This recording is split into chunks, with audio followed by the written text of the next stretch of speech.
Director Ravikumar இயக்கத்துல நம்ம சிவகார்த்திகேயன் நடிச்சு இப்போதைக்கு திரைக்கு வர காத்துக்கிட்டு இருக்க அயலான் பொங்கல் ட்ரீட்டா இந்த படம் இப்போ தியேட்டருக்கு வர காத்துக்கிட்டு இருக்கு. கண்டிப்பா இந்த திரைப்படம் நம்ம சிவகார்த்திகேயனுக்கு வெற்றி பெற போற ஒரு படமா இருக்கும் அப்படின்ற மாதிரி எல்லாருமே எதிர்பார்க்கறாங்க. அதுல குறிப்பா நம்ம சிவகார்த்திகேயனுக்கு முதல் முறையா வெளியாக போற ஒரு ப்ராப்பரான பேன் இண்டியா படம் இந்த அயலான் மட்டும்தான்.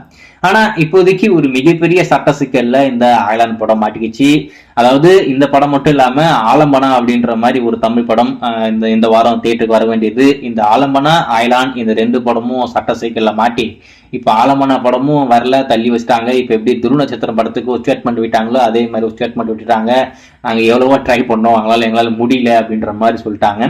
இப்போ சரி, இந்த ஆலம்பனா படம் வரல, இதெல்லாம் ஒரு பக்கம் இருக்கட்டும். இப்ப பொங்கலுக்கு வெளியாக போற இந்த அயலான் படமாவது வருமா அப்படின்றதுதான் ஒரு மிகப்பெரிய கேள்விக்குறியா இருக்கு.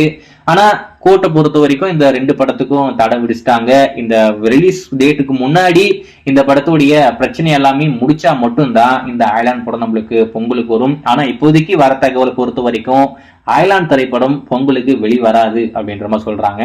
அந்த படம் இப்போதைக்கு இன்னமும் தள்ளி போதாமா, தள்ளி போச்சுன்னா எப்போ வரும்னு தெரியல. இவ பேசாம இந்த படத்தை டைரக்டா ஓடிடில கொண்டு வந்துருங்க அப்படின்றதுதான் எனக்கு இருக்கிற ஒரு கருத்தை. ஏன்னா இந்த அயலான் படத்தை பொறுத்த வரைக்கும் பெருசா ஒண்ணுமே இல்லை. அது ட்ரைலரை பார்த்தாலே நம்மளுக்கு என்னடா இது இப்படி இருக்கு அப்படின்ற மாதிரி தோணுது.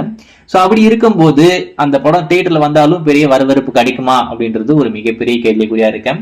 அதுல குறிப்பா இந்த படத்தை 3Dல கொண்டு போகலாம் அப்படின்ற மாதிரி முடிவு பண்ணியிருந்தாங்க. ஆனா கடைசியில் பார்த்தா படமே வருமா அப்படின்றது எல்லாருக்குமே இப்போ சந்தேகமா இருக்கு. அதுல இன்னொரு முக்கியமான விஷயம், டிசம்பர் 26 இந்த படத்துடைய பிரம்மாண்டமான ஆடியோ லான்ச் நாங்க பண்ண போறோம் அப்படின்ற மாதிரி சொன்னாங்க இல்லையா? அதுமே இப்போ நடக்காது, அதுமே இன்னும் தள்ளி போகுது, அதையுமே கேன்சல் பண்ண போறாங்க அப்படின்ற மாதிரி சொல்றாங்க. இதுக்கிடையில இந்த படம் வெளிவந்துரும், அந்த பணத்தை எல்லாமே செட்டில் பண்ணிட்டாங்க அப்படின்னு சொன்ன சண்டேட்ல கண்டிப்பா வரும். ஆனா அதுக்கான வாய்ப்புகள் 100% 50% கூட இல்லை அப்படின்ற மாதிரி சொல்றாங்க. ஸோ வெயிட் பண்ணி பார்ப்போம், அயலான் படம் பொங்கலுக்கு வருதா இல்ல தள்ளி போதா அப்படி சொல்லிட்டேன்.